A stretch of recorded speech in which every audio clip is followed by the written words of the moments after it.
Assalamualaikum warahmatullahi wabarakatuh. Alhamdulillah hamdan katsiran thayyiban mubarakan fih kama yuhibbu rabbuna wa yarda. Wassalatu wassalamu ala nabiyyina Muhammadin wa ala alihi wa sahbihi ajma'in, amma ba'd.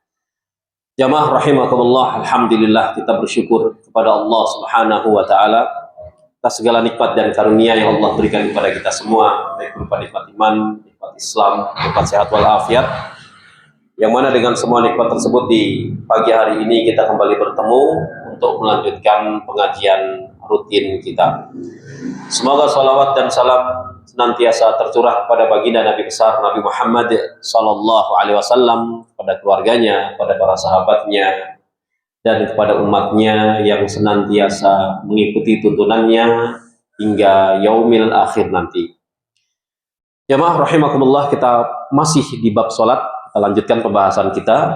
Kita akan membahas terkait kewajiban sholat. Kalau kemarin pembahasannya apa? Rukun sholat. Karena dalam sholat itu ada rukun-rukunnya, ada syarat sah sholat, ya. Sudah kita bahas. Ada rukun-rukunnya, sudah kita bahas. Kemudian ada kewajiban-kewajiban di dalam sholat. Ini yang insya Allah akan kita bahas. Kemudian ada sunnah di dalam sholat. Iya. Adapun pada kesempatan pagi hari yang berbahagia ini kita akan membahas kewajiban-kewajiban di dalam sholat. Apa yang dimaksud dengan kewajiban di dalam sholat?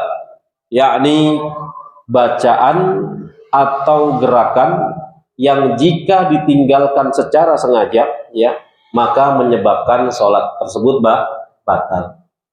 Ya, gerakan atau bacaan, ya, yang bila ditinggalkan secara sengaja menyebabkan sholat tersebut batal. Namun apabila tidak sengaja, maka gimana jemaah? Diganti dengan sujud sahwi. Nggak sengaja, ya, diganti dengan sujud sahwi. Kalau rukun gimana?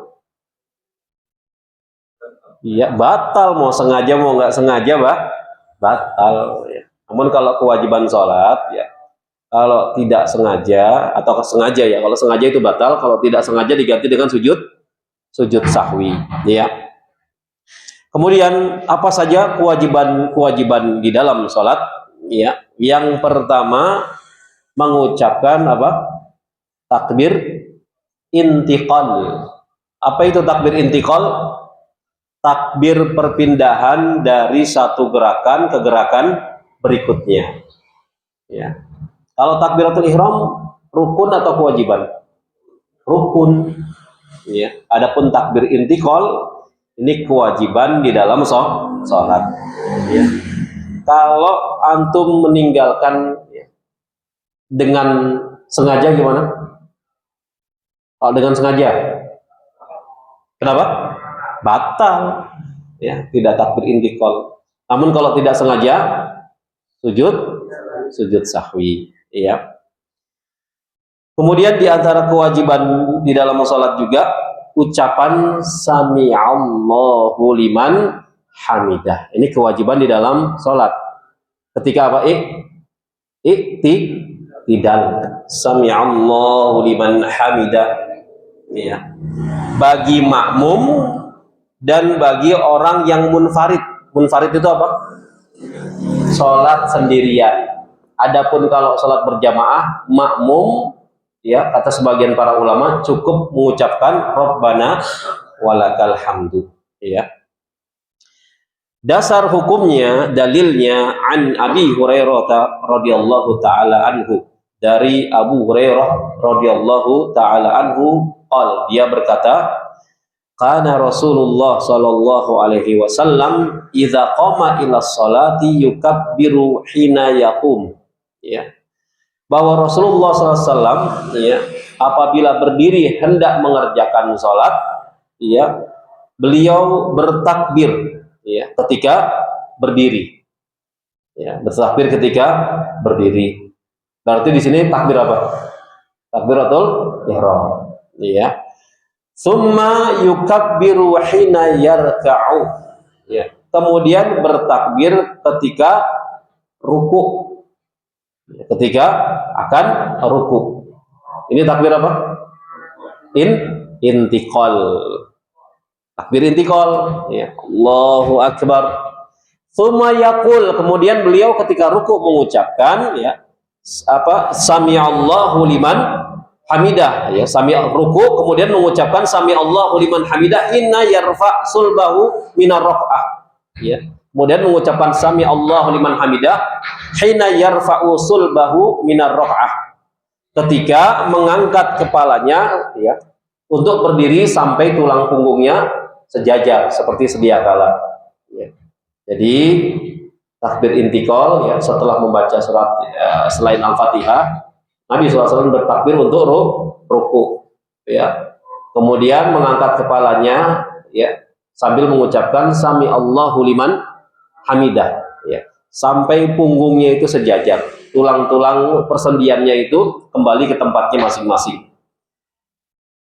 Tsumma yaqulu wa huwa qa'im. Ya, kemudian Rasulullah mengucapkan ketika i'tidal ya Rabbana lakal hamdu.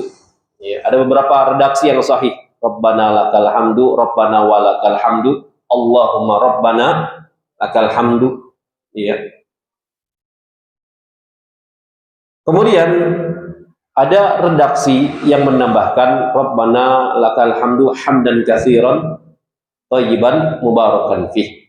Kata para ulama ya, hadis ini sanadnya dhaif, ya, sanadnya dhaif dengan tambahan hamdan katsiran thayyiban mubarakan fih, ya.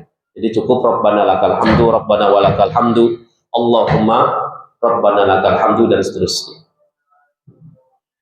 Tsumma yukabbiru hina yahwi. Kemudian Rasulullah SAW bertakbir menuju arah tempat sujud. Ini juga takbir intikal. Ya. Pertanyaannya boleh dipanjangkan nggak takbir intikal? Karena sebagian orang itu mengikuti arah gerakannya ketika takbir intikal, ya nggak? Setelah i'tidal sami Allahu liman hamidah, ya. Kemudian takbir intikalnya dipanjangkan Allahu Akbar, mengikuti gerakan dari i'tidal ke arah sujud. Ya.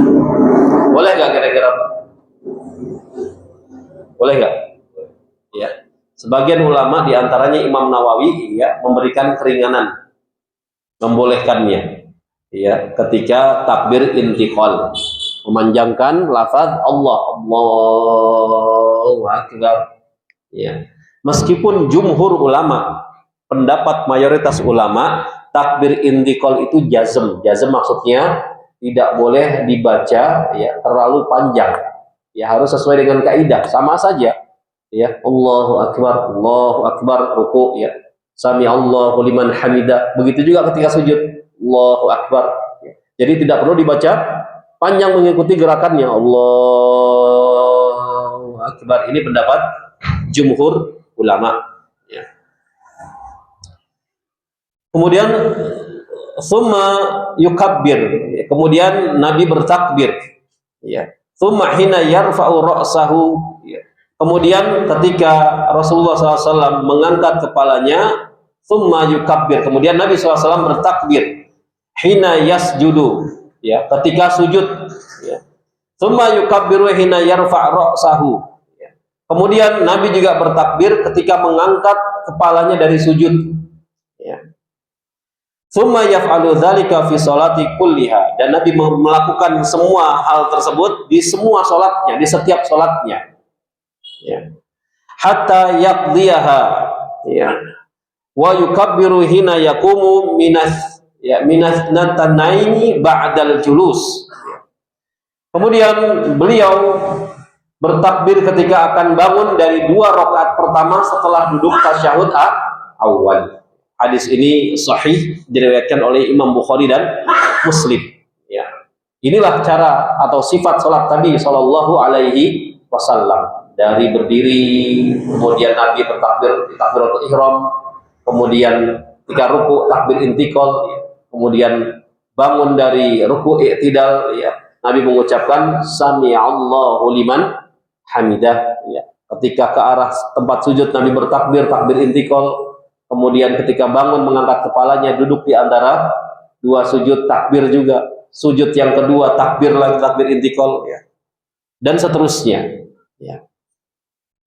Oleh karenanya kita selaku umat Rasulullah SAW, maka sholat sebagaimana sifat sholat Nabi. Karena Nabi bersabda, "Shallu kama ra'aitumuni usolli." Sholatlah kalian sebagaimana kalian melihatku sholat.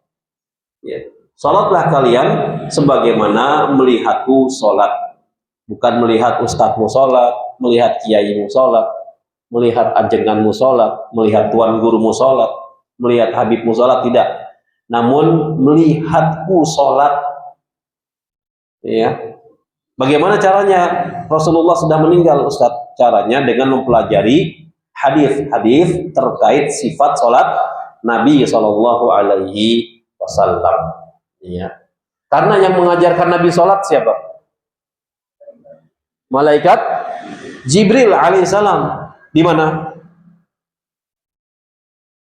Di mana Pak kira-kira? Di sisi Ka'bah. Jadi kalau antum umrah atau haji, ya, ketika dapat kesempatan untuk bisa mendekati Ka'bah, ya, antum melihat di sebagian sisinya itu ada beberapa batu bata, ya, 4 atau 6 batu bata, ya, di sisi Ka'bah itu. Disitulah tempat malaikat Jibril mengajarkan Nabi SAW sholat. Diberikan tanda oleh pemerintah Saudi. Cuman banyak orang yang nggak tahu, ya. Jadi kalau antum ada kesempatan dan rezeki, ya, diundang oleh Allah jadi tamunya dan bisa mendekat ke arah Ka'bah, untuk melihat bagian bawahnya ada batu bata, ya, 6 atau 5 batu bata. Disitulah malaikat Jibril mengajarkan Rasulullah SAW sholat, ya. Dan yang pertama kali Nabi kerjakan sholat apa? Kan? Sholat zuhur. Sholat zuhur itu namanya dulu sholatul ula. Sholatul ula, yaitu sholat yang pertama kali Rasulullah SAW kerjakan. Nah, setelah mendapatkan pengajaran dari malaikat Jibril tentang cara sholat, ya, Nabi mengajarkan para sahabat dan mengatakan, ya, "Shallu kama ra'aitumuni usolli." Sholatlah kalian sebagaimana kalian melihatku sholat. Ya. Sampai-sampai Nabi pernah sholat dengan memakai sandal, memakai khuf, ya. Di tengah-tengah sholat Nabi melepas sandalnya. Ya. Sahabat itu sifatnya apa? Sami'na wa ta'na. Bahkan yang dilihat pun langsung diikuti. Apa yang dilakukan sahabat? Semuanya melepas sandal. Masya Allah, ya. Kalau kita kira-kira gimana? Nanya dulu, ya. Itu kenapa dilepas? Kalau para sahabat enggak, Nabi lepas sandal di tengah-tengah sholat, ikut semua lepas sandal. Sampai-sampai Nabi tersenyum, "Kenapa kalian melepas sandal?" Ya. Karena kami melihatmu melepas sandal di tengah-tengah sholat. Kemudian Nabi senyum, "Sesungguhnya Jibril mengabarkan kepadaku ada kotoran, ya, najis di sandalku, sehingga aku melepasnya." Insya Allah, sampai segitunya. Ya. Jadi sholatlah sebagaimana sifat sholat Nabi Shallallahu Alaihi Wasallam. Ya. Ada sebagian orang, ya, diantaranya mereka ketika untuk mencari dunia, masya Allah, tahu caranya bagaimana mencari duit yang banyak. Ya. Tapi kalau terkait sholat gimana? Nol besar, nol besar. Bahkan sebagiannya mungkin sholatnya itu seminggu hanya 1 kali, yaitu sholat Jumat. Ya. Yang lebih ekstrim lagi setahun 2 kali lah. Idul Fitri sama Idul Adha. Ya. Tapi kalau masalah dunia, wah, nggak usah ditanya, nomor 1. Rumahnya di mana-mana, belum lagi kontrakannya 100 pintu, baru pintunya doang belum. Ya, itu masalah dunia, masya Allah. Tapi masalah sholat, wudhu aja nggak becus. Baca Quran membedakan ba, ta, sa nggak bisa dia. Tapi kalau masalah fulus, cari fulus nomor 1. Ada tidak orang model seperti itu? Ada. Kenapa Pak nggak sholat? Ditanya orang kaya tersebut, kemudian mereka menjawab, "Saya ini tingkatannya sudah makrifat," katanya. "Kalau kamu masih syariat." Kalau saya sudah tidak ada kewajiban lagi sholat, puasa, zakat, karena tingkatan sudah ma'rifat. Karena Allah menyatu dengan jiwa saya. Saya adalah Allah, Allah adalah saya. Ma'rifat, hati-hati. Ya. Ada nggak yang model seperti itu? Ajaran seperti banyak. Ini nggak masuk di akal, Pak. Rasulullah SAW saja sudah dijamin surga Firdaus, masih sholat tidak? Masih sholat qiyamul lail sampai kakinya bengkak, sampai istrinya beliau Aisyah radhiyallahu taala anha heran. Wahai Rasulullah, kau sholat sampai bengkak seperti ini, sedangkan sudah dijamin surga Firdaus. Apa kata Nabi SAW? Wahai Aisyah, ya, apakah aku salah menjadi hamba yang bersyukur, abdan syakuro, hamba yang bersyukur? Nabi saja masih sholat, sudah dijamin surga Firdaus. Kita surganya belum jelas, nggak sholat. Yang sholat saja masih diancam oleh Allah, ya nggak?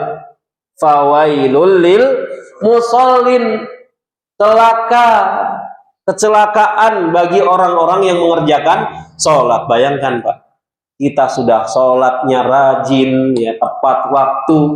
Tiba-tiba di surat Al-Ma'un Allah mengatakan fawailul lil musallin, kecelakaanlah bagi orang-orang yang mengerjakan sholat. Mafhum mukhalafahnya, pemahaman terbaliknya, lantas kalau orang yang nggak mengerjakan sholat lebih celaka lagi. Kalau kata kita celaka 12, yang mengerjakan sholat saja punya potensi celaka. Iya, bahkan sebagian ulama ahli tafsir mengatakan wail itu apa? Lembah di neraka. Wail, karena neraka itu punya lembah. Nama lembahnya wail. Allah banyak menggunakan kata wail di dalam Al-Quran, ya. Fawailul lil musallin, wailul lil mutaffifin, wailul likulli humazatil lumazah. Ya.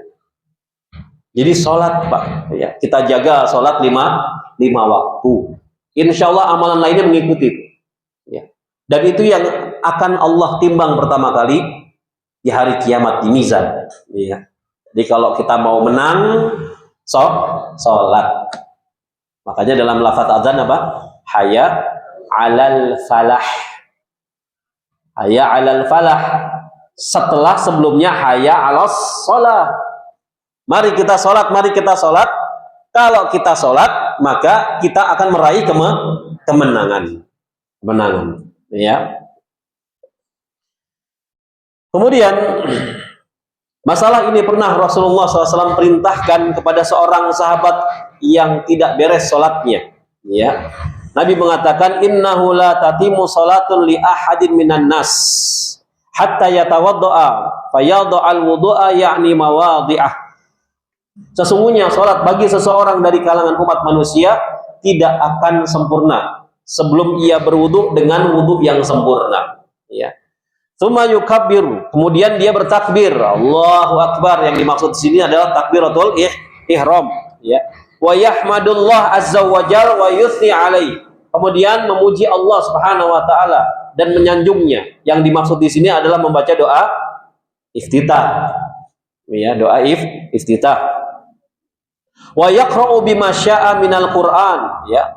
Kemudian membaca ayat-ayat Al-Qur'an yang mudah baginya. Yang dimaksud di sini adalah ayat Al-Quran setelah surat Al-Fatihah. Baca yang paling mudah baginya. Dari sini para ulama khilaf, Pak. Di dalam sholat fardu itu tidak boleh memegang mushaf. Baca yang paling mudah baginya. Ina atau deh, nggak apa-apa. Ya, terikul nggak apa-apa. Yang paling mudah baginya, yang antum ingat. Jangan memaksakan diri sampai memegang apa? Mushaf. Namun kalau sholat sunnah, para ulama mengatakan boleh baginya untuk melihat mushaf. Seperti apa? Sholat tarawih, ya. Sholat tarawih. Bahkan mushafnya nggak tanggung-tanggung, ya. Ditaruh di depan besar, ya, pakai lampu, ya. Lampu, ya. Kan kalau Ramadan gitu, ya. Itu boleh, nggak jadi masalah. Namun di dalam sholat fardu, baca ayat-ayat Al-Quran yang kita anggap paling mudah. Kira-kira surat apa, Pak, yang paling mudah? Relatif masing-masing orang beda-beda, ya. Ada yang bilang Al-Baqarah paling mudah. Oh, Masya Allah. Ayat 1, iya, ayat 1. Ayat 1 doang, ya. Al-Ikhlas ya, Al-Falaq, An-Nas, itu udah Masya Allah ya, udah masyhur ya. Mentok-mentok ya, inna ya. Nggak apa-apa, nggak jadi masalah dalam sholat fardu. Namun kalau tiba-tiba seseorang begitu baca surat kemudian lupa ayat ya, apa yang harus dia lakukan kira-kira? Ada dua opsi ya. Umpamanya seorang imam setelah surat Al-Fatihah dia baca surat Al-Baqarah ya, 10 ayat, di ayat kelima dia lupa, makmumnya juga diam ya, diam makmumnya, maka imam tersebut punya dua opsi. Opsi yang pertama apa? Mengganti dengan surat yang lebih mudah baginya ya, yang mungkin ya. Minimal balik lagi kemana? Anas. Udah lupa tuh, ada Anas aja nih ya. Boleh tidak? Boleh, nggak jadi masalah ya. Pembukaan sama penutupan kan pas tuh kalau Anas ya. Atau opsi yang kedua, langsung ruku, ya, langsung ruku.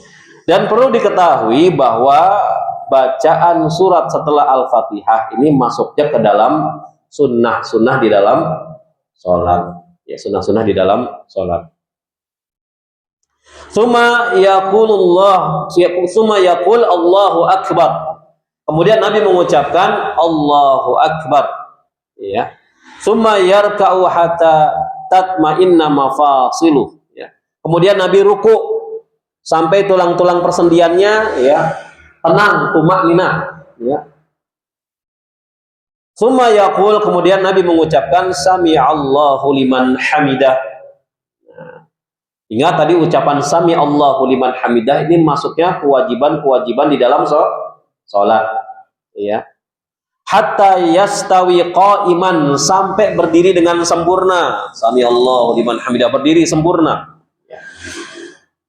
Tsumma yaqul Allahu Akbar, kemudian Nabi bertakbir Allahu Akbar. Tsumma yasjudu, kemudian Nabi sujud hatta tatma'inna mafasiluh, sampai tulang-tulang persendiannya tumakninah, yaitu tenang ya, kembali ke tempatnya masing-masing.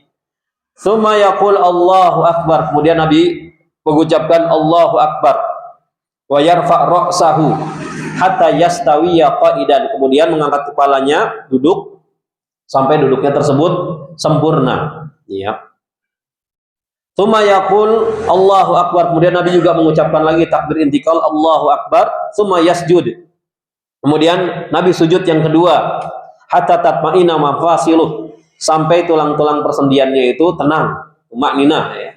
Tsumma yarfa'u ra'sahu fayukabbir, kemudian Nabi mengangkat kepalanya kemudian bertakbir.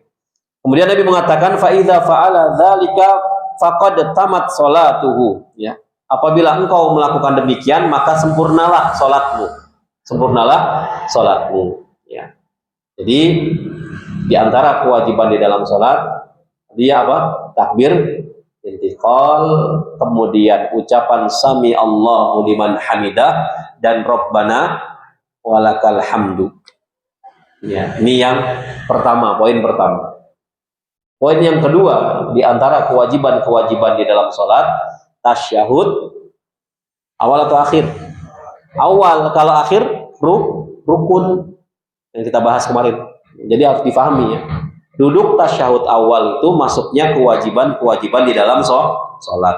Adapun duduk tasyahud akhir itu rukun. Umpamanya sedang sholat, kebetulan sholatnya munfarid, sholat zuhur umpamanya. Munfarid karena mungkin ada keperluan ya, ada uzur. Tiba-tiba setelah tasyahud akhir ya, dia mikir lupa, kok tadi perasaan saya nggak duduk tasyahud awal. Mungkin nggak terjadi, mungkin ya, rasa-rasanya kok tadi belum tasyahud awal, lupa, dia nggak sengaja ya. Kira-kira gimana setelah tasyahud akhir? Terus doa dulu ya, doa ya, setelah baca tasyahud akhir ya, innaka hamidum majid, kemudian doa sebelum salam, doa dengan doa sesuai dengan hajat ya. Kemudian setelah selesai doa sujud sahwi 2 kali, kemudian salam Kenapa? Karena duduk tasyahud awal merupakan kewajiban-kewajiban di dalam sholat. Ya.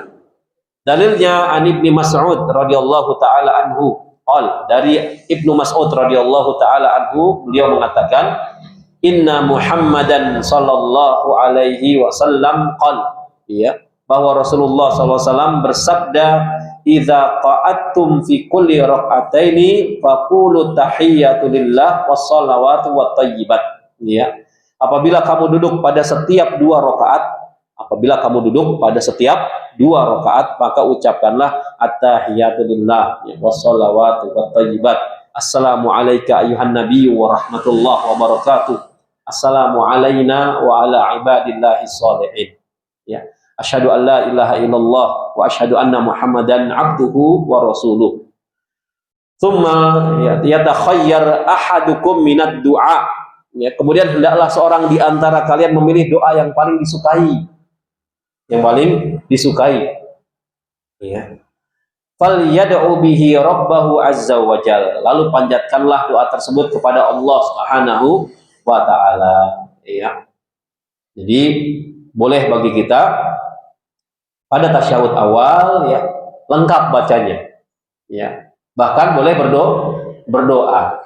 Namun pendapat yang rajih ya, pada duduk tasyahud awal itu hanya sampai dengan apa? Syahadat saja, ya, syahadat. Ya. Namun ada redaksi yang lain menunjukkan Nabi pernah ketika duduk tasyahud awal membaca lengkap, ya, sampai sholawat Ibrahimiyah, kemudian berdoa, kemudian bangkit lagi ke rakaat yang ketiga. Ya. Namun pendapat yang rajih, duduk tasyahud awal hanya sampai syahadat. Wa asyhadu anna Muhammadan abduhu wa rasuluh. Allahu akbar, naik lagi ke rakaat yang ketiga, ya. Kemudian Nabi pernah memerintahkan seorang sahabat yang tidak beres di dalam salatnya, ya, agar membaca doa tasyahud, ya, dengan bersabda, fa idza jalasta fi wasatis shalah fatma'inna waftarish fa khidhakal yusra tsumma tasyahhad. Maka apabila engkau duduk pada pertengahan sholat, yaitu akhir rakaat yang kedua, ya, maka duduk iftirashlah, dengan tenang, dengan tumakninah. Ya. Apa yang dimaksud duduk iftirash? Kata Nabi, ya, fakhidhakal yusra tsumma tasyahhud, yaitu duduk dengan bertelekan pada paha yang kiri, kemudian bacalah tasyahud. Ini sifat duduk iftirash.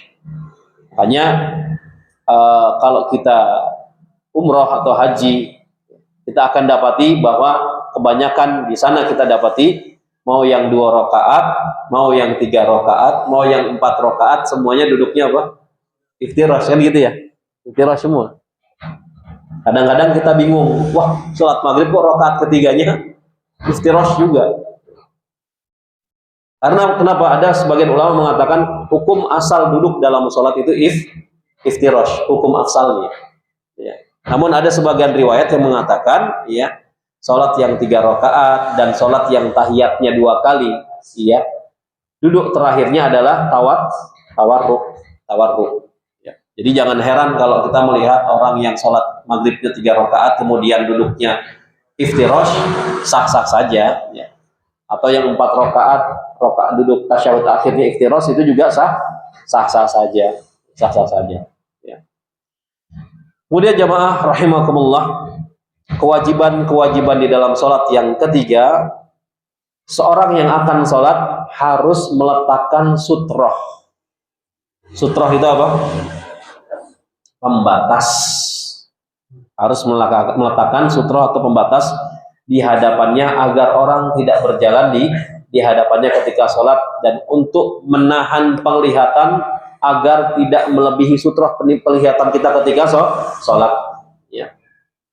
Dalilnya an Sahl ibni Abi Hasmah radhiyallahu taala anhu dari Sahal bin Abi Hasmah radhiyallahu anhu, ia mengatakan, qala Rasulullah sallallahu alaihi wasallam, Rasulullah sallallahu alaihi wasallam bersabda, idza shalla ahadukum falyusalli ila sutrah falyadnu minha. Ya. Apabila salah seorang di antara kamu sholat, maka sholatlah menghadap sutroh dan mendekatlah kepadanya. Yang mendekatlah kepadanya. La yaqta'u syaitanu alaihi salatahu, ya. Maka syaitan tidak bisa membatalkan salatnya atau mengganggu kekhusyuan di dalam salatnya. Jadi di antara fungsi sutroh juga itu, Pak. Agar setan tidak bisa mengganggu salat kita, ya. Dan sutroh itu bisa banyak ya, bisa dinding, ya, bisa tiang, bisa orang yang sedang duduk dijadikan sutroh, bisa tas, ya, dan sebagainya.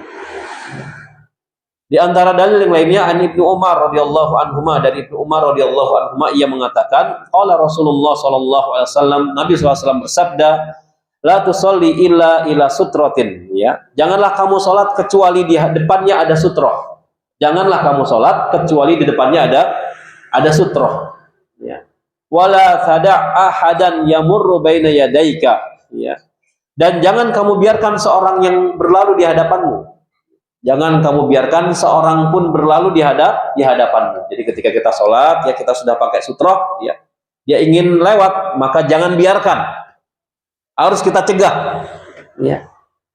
Fa'in aba, kalau dia tidak mau kita cegah, fal yuqatilhu, ya. Qatala yuqatilu itu artinya serem, Pak. Kalau letterlock artinya apa? Membunuh. Ya, kalau diterjemahkan salah letterlock, maka bunuhlah. Waduh, banyak yang meninggal di masjid nanti. Ya, perkara melewati apa? Sutroh, ya. Zub gitu. Ya. Yang dimaksud fal yuqatilhu ini bukan bunuhlah, tidak. Namun cegahlah, ya. Fal yuqatilhu, maka cegahlah dengan pencegahan yang kuat, ya, dengan lebih keras lagi. Fa inna ma'ahul qarin, ya, karena sesungguhnya bersamanya adalah qarin. Qarin yang dimaksud di sini apa? Setan, ya. Namun kalau dia lewatnya di luar sutroh kita, maka tidak mengapa, Pak. Tidak jadi masalah, aman. Namun kalau di dalam sutroh, antara kita dengan sutroh dia lewat, maka cegahlah. Kalau dia enggan, sudah dicegah nggak mau, tetap maksa maksud, fal yuqatilhu, cegahlah lebih keras lagi, gitu maksudnya, ya. Sebagian ulama mengatakan pukullah. Cuman kalau dipukul ngebales, ujung-ujung nggak jadi sholat kita, malah ribut, ya. Cegah dengan cegah yang kuat, ya. Saya punya pengalaman, ya. Teman saya bercerita ketika selepas sholat Jumat, dia mengerjakan sholat ba'diyah Jumat, ya, 2 rakaat, dan dia menjadikan dinding masjid, ya, tiang masjid itu menjadi sutrohnya. Sholat sedang berlangsung, tiba-tiba tetangganya lewat, namanya awam, Pak, ya, awam, kita mesti maklum, ya. Orang awam, selonong boy, lewat antara dia dengan sutroh. Teman saya itu sudah benar dicegah, ya. Cuman dia mencegahnya seperti ini, ya. Akhirnya apa yang terjadi? Tetangganya mengira diajak salaman, salaman. Itu sholatnya nahan ketawa teman saya, ya. Namanya juga orang awam. Ini pelajaran bagi kita, kalau ada orang lewat depan sutroh kita, jangan seperti ini mencegahnya. Khawatir dipikir ngajak salaman, namun seperti ini, Pak. Dicegah, ya, dicegah. Bukan seperti ini salaman. Dan itu kejadian, benar, ya. Itu kejadian, ya. Namun sholatnya tetap dilanjut, ya. Dan ya mau gimana lagi, namanya juga orang awam, ya. Apalagi anak-anak kecil, ya, suka lari-larian, ya. Masa kita dorong, ya, kita sliding, ya, jatuh nanti. Ya. Kemudian jamaah rahimakumullah, ya. Minimal sutroh itu besarnya seperti kayu penyanggah di belakang, ya, penunggang onta. Minimal, ya, sutroh itu besarnya seperti kayu penyanggah di belakang penunggang onta. Pernah ngelihat penunggang onta, Pak? Nggak ada, Ustaz, di sini, ya, kayu lah, ya.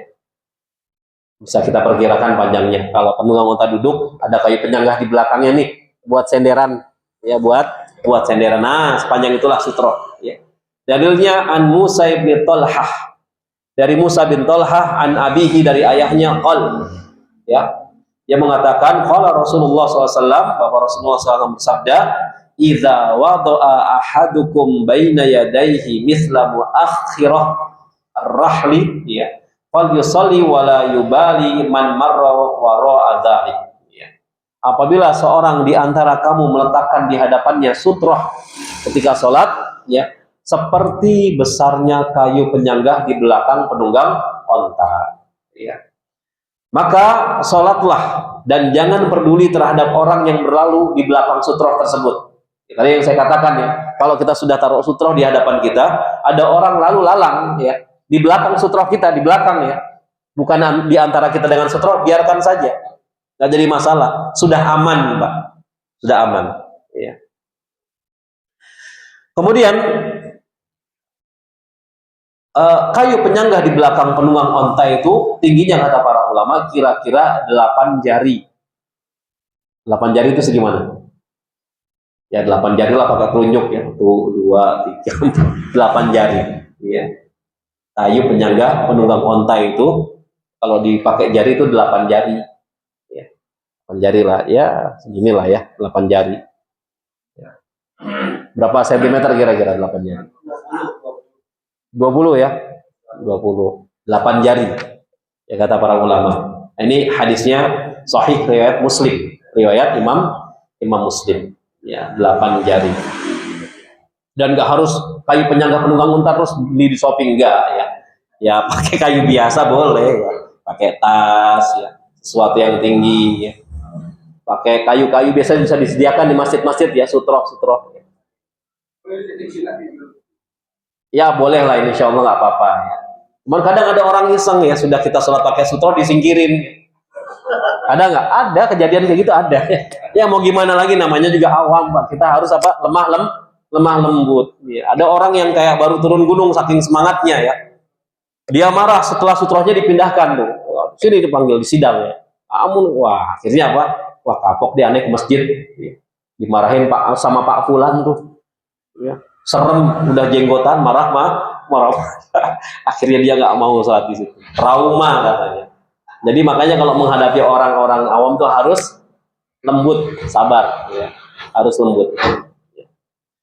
Kemudian kewajiban sholat yang keempat, ya, musalli, yaitu orang yang sholat mendekati sutroh, harus mendekat kepada sutroh. Ini kewajiban di dalam sholat. Selain kita memakai sutroh, orang yang sholat itu mendekati arah sutroh, jangan terlalu jauh ya. Dalilnya an Bilal, dari Bilal bin Rabbah ya, annahu sallallahu alaihi wasallam wa bainahu wa bainal jidar nahwa min salasati azrub ya. Bahwasanya Rasulullah sallallahu alaihi wasallam ya ketika sholat, sedangkan jarak antara beliau dengan tembok sekitar 3 hasta, kata Bilal. Ketika Nabi sholat, ya, Nabi menjadikan tembok sebagai sutrohnya, dan jaraknya antara Nabi SAW dengan tembok ya sekitar 3 hasta. 1 hasta segimana Pak? 1 hasta segini ya. 1, 2, 3. Itu masih aman. Bilal melihat Nabi ya, jaraknya dengan sutroh 3 hasta. Kemudian an Sahal ibn Sa'ad, dari Sahal bin Sa'ad radhiyallahu taala anhu, dia mengatakan kana bainal musalla Rasulullah sallallahu alaihi wasallam wa bainal jidar mamarru syati ya. Antara tempat salat sujud Rasulullah sallallahu alaihi wasallam dengan dinding ya. Tempat sujud Rasulullah dengan dindingnya, dengan arah sutrohnya itu, kata Sahal bin Sa'ad, sekedar bisa dilalui seekor kambing. Jadi kalau kambing lewat bisa tuh. Kambing Arab pun gede ya. Kambing Arab bisa. Itu jarak antara tempat sujud Nabi dengan dinding sutrohnya, itu bisa dilewati apa? Kambing ya. Dan di sini ada catatan, manakala musalli ya, orang yang sedang sholat meletakkan sutroh di hadapannya, maka jangan biarkan sesuatu berlalu di hadapannya, jangan biarkan. Ya, jangan biarkan. Dalilnya ya, an Ibnu Abbas radhiyallahu anhuma ya, anna Nabi sallallahu alaihi wasallam kana yusalli famarat syatun baina yadayhi fasa'aha ilal qiblah hatta alzaqa batnahu bil qiblah ya. Ketika Nabi SAW sholat ya, tiba-tiba ada seekor kambing lewat di hadapannya. Antum lagi sholat ada kambing, pernah nggak Pak? Nabi sholat, tiba-tiba ada seekor kambing lewat di hadapan Nabi SAW. Maka beliau mendorong kambing tersebut, didorong ya, ke arah kiblat sampai beliau meletakkan perutnya pada sutroh yang ada di arah kiblat. Nabi sedang sholat, kambing lewat, didorong sampai perutnya apa? Ya, kata Nabi SAW, kata Ibnu Abbas, ya, meletakkan perutnya ya pada sutroh yang ada di arah kiblat. Ya, perutnya siapa maksudnya? Perutnya kambing diletakkan. Ya. Didorong oleh Nabi Shallallahu Alaihi Wasallam. Ya.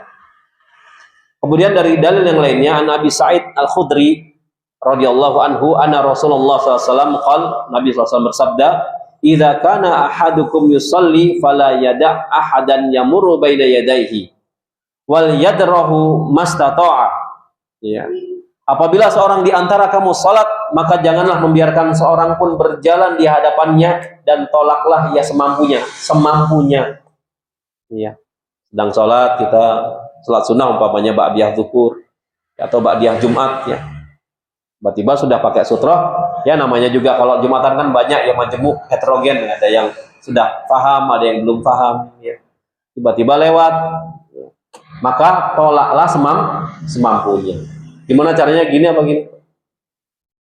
Ya gini ya, kalau seperti ini khawatirnya tadi apa? Salaman, tolak semampunya. Kemudian fa'in abi, apabila dia memaksa lewat, udah ditolak kok tetap nekat lewat, ya. Fal yuqatilhu, ya. Maka tolaklah dengan tolakan yang sangat keras. Ya. Fa innama huwa syaiton, karena sesungguhnya dia setan. Ya. Habis sholat tegur, itu tadi lewat depan ana tuh ya, udah pakai sutra tetap lewat. Ya. Jadi setan tadi ya gitu. Ya. Karena setan itu dari golongan jin dan golongan manusia. Ya. Kemudian apabila orang yang sholat tidak memasang sutroh, maka sholatnya batal. Ya. Apabila musolli atau orang yang sholat tidak memasang sutroh, maka sholatnya batal karena adanya apa? Karena adanya keledai, kemudian perempuan yang lewat di hadapannya. Ya. Kemudian juga anjing hitam. Apabila tiga ini lewat di hadapannya dan dia tidak memakai sutroh, maka sholatnya batal.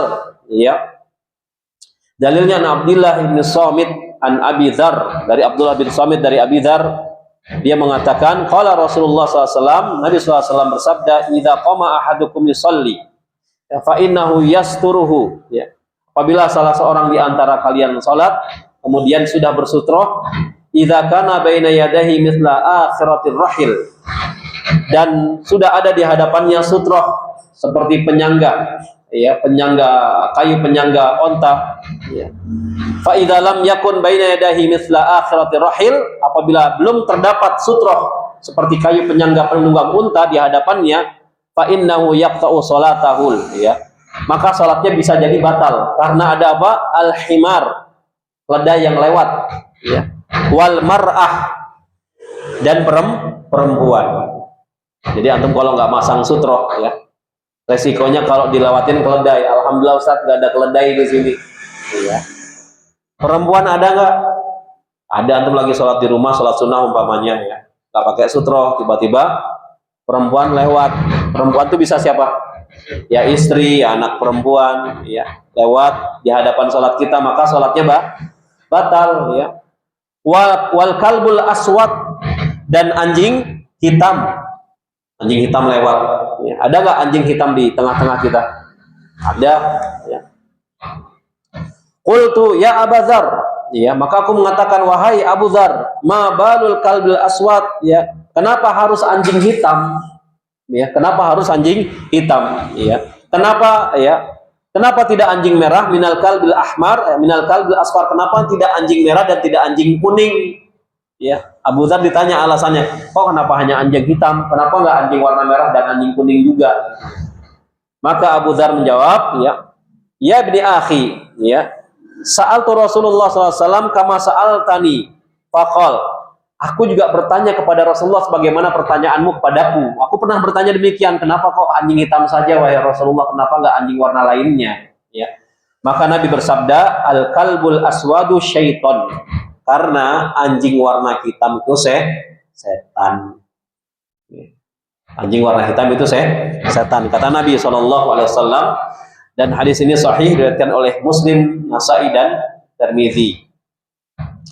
Jadi usahakan kalau kita sholat maka hendaknya mencari sutroh di awal sholat. Kalau sutrohnya hilang maka kita cukupkan, tidak perlu mencari sutroh lagi. Contoh tadi kita sudah sholat pakai sutroh kayu ya, tiba-tiba di tengah-tengah sholat dipindahkan kayunya sama orang ya. Nah maka kita tidak perlu berusaha mencari sutroh yang lainnya sehingga harus berjalan ya mendekati arah tembok. Tidak perlu, karena mencari sutroh itu di awal ya. Banyak kejadian ya, sutrohnya orang yang sedang duduk berzikir, ya enggak ya. Udah dapat sutrohnya sedang duduk berzikir, orang sedang duduk berzikir, tiba-tiba orang tersebut bangun keluar masjid ya. Kemudian ada sebagian jalan tuh mendekati sutroh tembok ya. Ini kata para ulama tidak perlu ya. Sebagaimana merapatkan dalam sholat ya, kaki ke kaki, bahu ke bahu, itu di awal saja.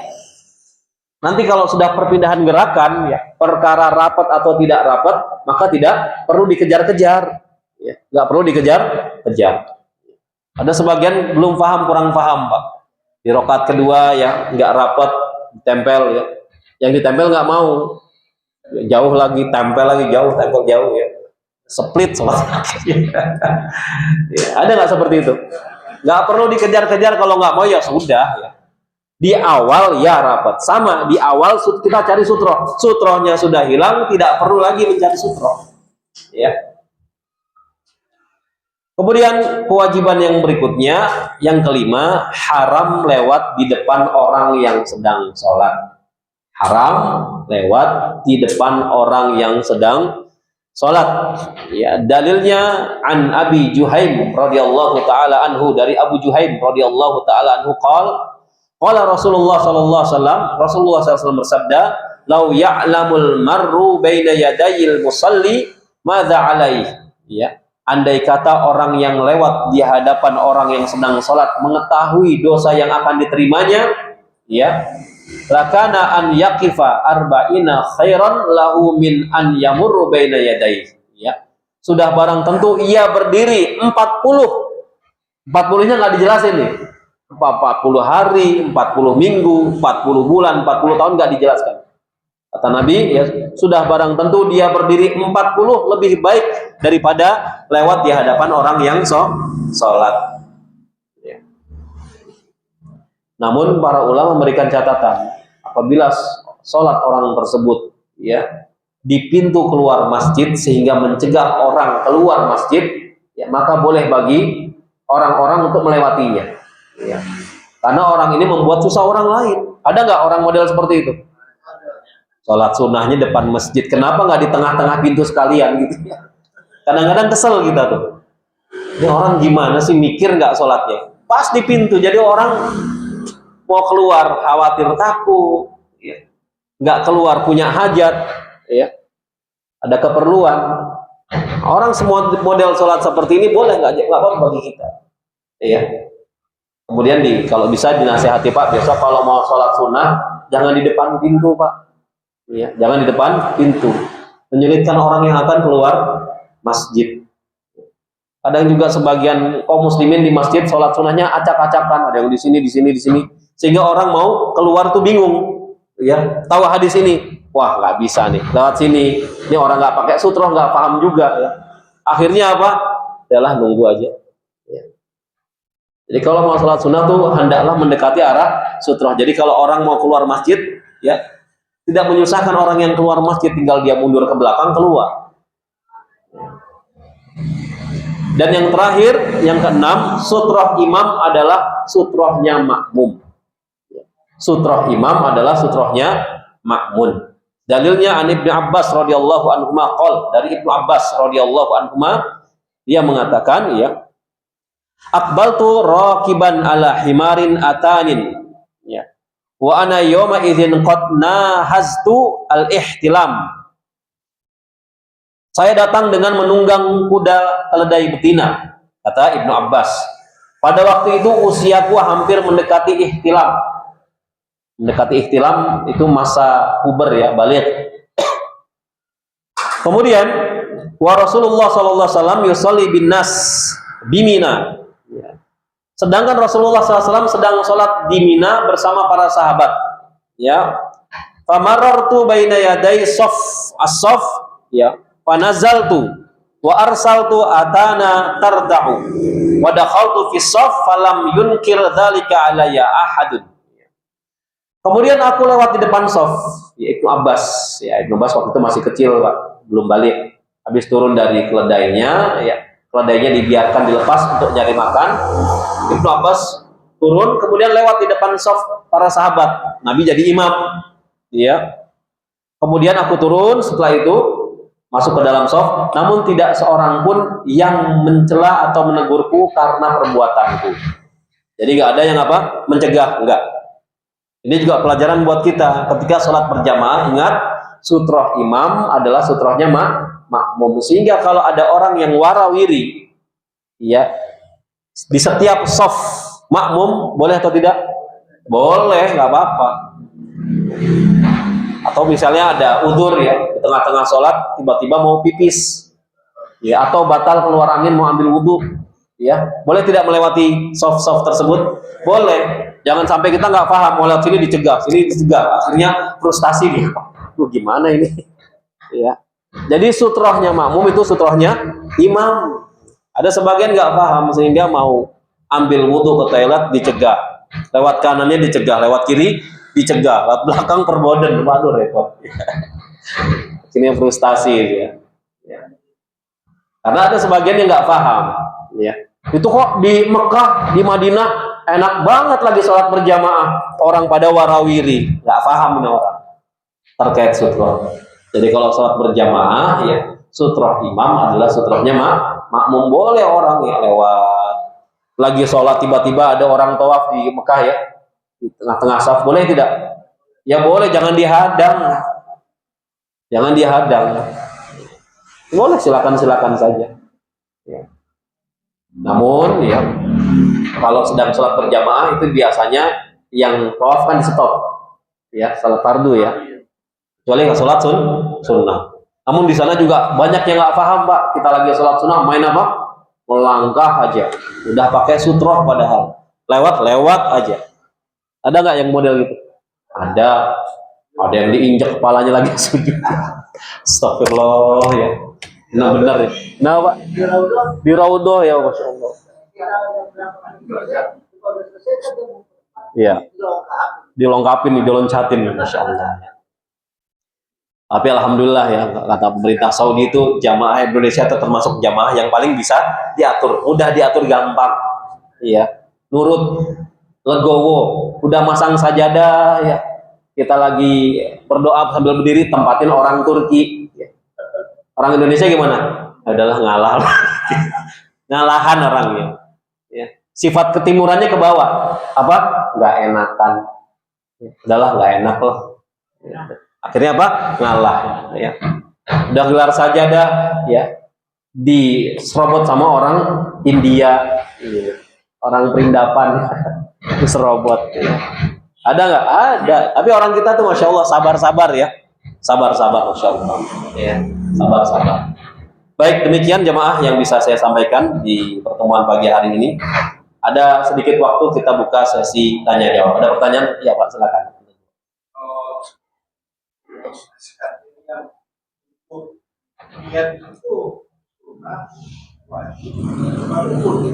Niat sholat. Niat sholat itu termasuk syarat sah sholat. Syarat sah sholat diantaranya niat, dan niat letaknya di dalam hati, tidak perlu dilafazkan oleh lisan, nggak perlu. Usolli fardu, iya, saya juga tahu kamu mau sholat fardu, sama-sama. Makanya kalau orang Indonesia melafazkan niat sholat di Mekah, orang Arab bingung. Usolli fardu, tengok, iya saya juga mau sholat. Kan usolli, saya ingin sholat fardu, iya. Zuhri, iya saya juga mau sholat zuhur, ya, 4 rakaat menghadap kiblat. Ya. Maka banyak orang Arab heran lah, Iya, saya juga mau sholat. Tapi tidak perlu diucapkan. Cukup dalam hati. Ya Allah, saya niat sholat duhur cukup. Ya Allah, saya niat sholat sunnah. Ya, qobliyah duhur begitu masuk masjid. Wah, masih bisa nih sholat sunnah. Ya. Kemudian kerjakan sholat sunnah. Ya, qobliyah duhur. Cukup. Ya Allah, saya niat sholat qobliyah duhur. Mudah. Allahu Akbar. Begitu qomat, saya niat sholat duhur. Allahu Akbar. Cukup. Ya. Jadi niat itu termasuk syarat sah sholat, bukan rukun. Ya, bukan rukun. Wallahu a'lam bishawab. Iya, Pak. Tunggu.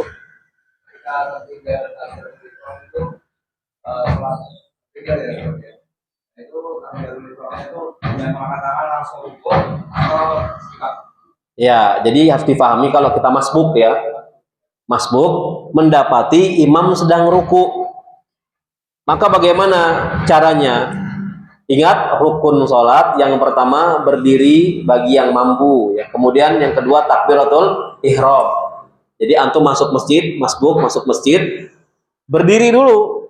Karena berdiri termasuk rukun sholat. Kemudian takbiratul ihram. Allahu Akbar. Kemudian takbir intikal. Takbir intikal. Ya, Allahu Akbar. Kemudian takbir intikal. Allahu Akbar untuk ruku. Meskipun tidak membaca surat Al-Fatihah, kata Nabi apa? Dapat satu rakaat. Enggak langsung ruku. Iya. Takbiratul ihram dulu karena rukun. Berdiri sama takbiratul ihram itu rukun. Ya, jangan sampai masuk masjid langsung ruku.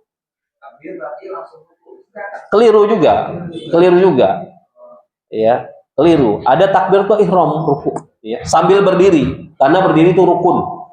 Ya, berdiri dulu, setelah itu baru ruku. Ya, ruku. Wallahu a'lam bishawab. Iya. Bentar dulu, Pak.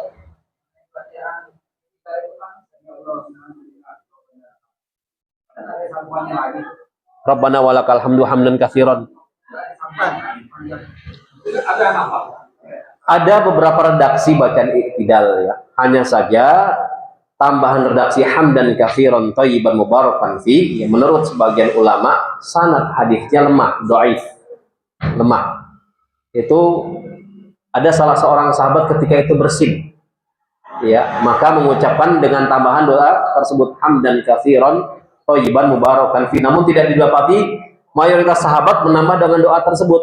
Ya, maka sebagian para ulama ahli hadis mengatakan tambahan hamdan katsiran thayyiban mubarakan fi ini sanadnya dhaif. Mil'us samawati itu termasuk sunnah, nanti kita bahas. Sunnah-sunnah dalam sholat diantaranya menambah ya tambahan bacaan tadi. Ya, mil'us samawati wa mil'ul ardi dan sebagainya. Nah, itu termasuk sunnah di dalam sholat. Insya Allah di pekan berikutnya kita bahas. Ya, boleh nggak apa-apa, Pak? Boleh. Sunnah. Ya. Nah, kalau tambahan lagi itu perlu dalil juga. Ya, harus ada dalilnya juga. Wallahu a'lam bishawab. Ya.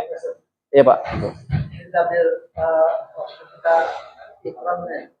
Ihram. Ya, harus atau sir karena ada apanya nih Pak yang harus dihafal? Kita pertama-tama mau sholat Allahu Akbar, ada yang dahar atau sir. Takbiratul ihram. Ya.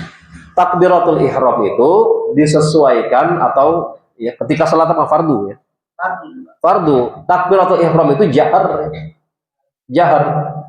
Baik sholat zuhur, sholat asar, ya. Kenapa? Makmum cukup jaharnya itu volumenya jangan melebihi imam. Ini ada kejadian, Pak. Ini kisah nyata nih. Saya jadi ingat ya. Suara makmum masbuk itu lebih besar dibandingkan imam. Ini sholat sir, sholat zuhur, ya. Yang cerita yang bersangkutan langsung gitu. Saya punya kejadian menarik. Dia masbuk, Pak, sholat zuhur nih, masbuk. Ya. Takbirnya kencang, Allahu Akbar, sehingga sebagian orang menyangka itu bacaan, sebagiannya ruku gitu kan, ruku. Nah, yang masbuk ini teman saya ketawa, senyum gitu. Lu ngapain ruku katanya? Padahal dia masbuk, takbiratul ihram masbuk. Ini sebagian orang menyangkanya imam baca takbir. Makanya hati-hati makmum ya. Mengangkat suaranya ketika sholat sir jangan terlalu tinggi, apalagi jadi masbuk. Allahu Akbar, wah pada ruku semua. Dan itu kejadian ya, dan itu kejadian ya. Jadi dikondisikan, Pak, suara takbir kita dikondisikan. Namun hukum asalnya takbiratul ihram itu jahar, ya. Jaharnya seberapa ya tinggal diatur saja volumenya, kan gitu, ya. Baik, Allah a'lam bishawab. Antum dulu, Pak.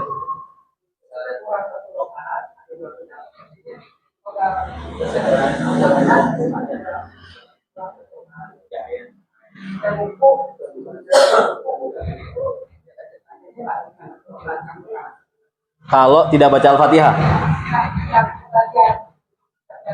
Al-Fatihahnya imam. Iya. Jadi kata Nabi SAW, apabila seorang makmum, ya, makmum masbuk mendapati imam sedang ruku dan dia mendapati rukuknya imam dengan sempurna, maka dapat satu rakaat meskipun tidak membaca surat Al-Fatihah, meskipun tidak mendengar bacaan Al-Fatihahnya imam, tetap mendapatkan satu rakaat. Ya, hadis ini sahih. Kenapa? Enggak, setiap mendapati apa? Rukuknya imam. Ya, masbuk. Makmum masbuk. Ketika mendapati imam sedang rukuk, maka dia mendapati satu rakaat. Tinggal nanti disempurnakan saja. Gimana, Pak? Iya. Nanti tinggal disempurnakan saja. Berarti kurang 3 rakaat lagi, kan gitu. Tinggal kurang 3 rakaat lagi. Yang penting syaratnya dia mendapati rukuknya imam. Tapi jangan diakalin, ngudut dulu di luar, tunggu imam ruku baru masuk. Jangan, ya. Jangan diakal-akali agama. Ada gitu yang ngudut dulu. Iya, Pak.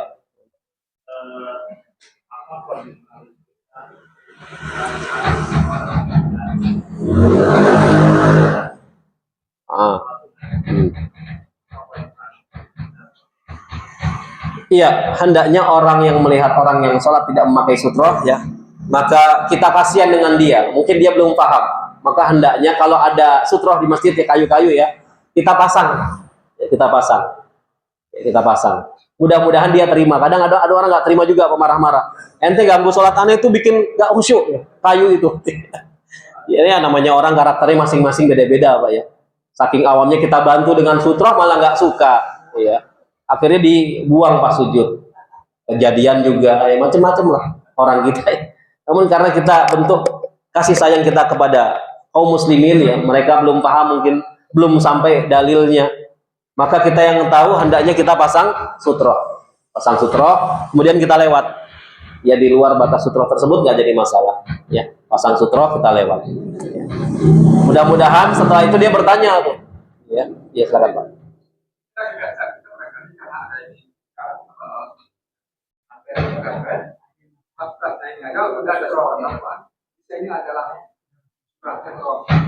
Sutroh itu pembatas, harus ada pembatas, bisa berupa kayu, dinding, orang yang sedang duduk, ya, sehingga ketika ada orang lewat di hadapannya di luar sutroh tersebut aman, Pak. Aman. Nggak bisa, ya, nggak bisa. Kecuali kalau sholat berjamaah, sutrohnya imam, sutrohnya makmum, adalah sutrohnya makmum. Ya. Namun kalau sholat sunnah, sholat munfarid, usahakan dengan memakai sutroh, ya, minimal tembok lah, minimal tembok. Wallahu a'lam bishawab. Ya, masih ada jemaah? Cukup, ya. Baik, kita tutup. Subhanakallahumma wa bihamdika, asyhadu an la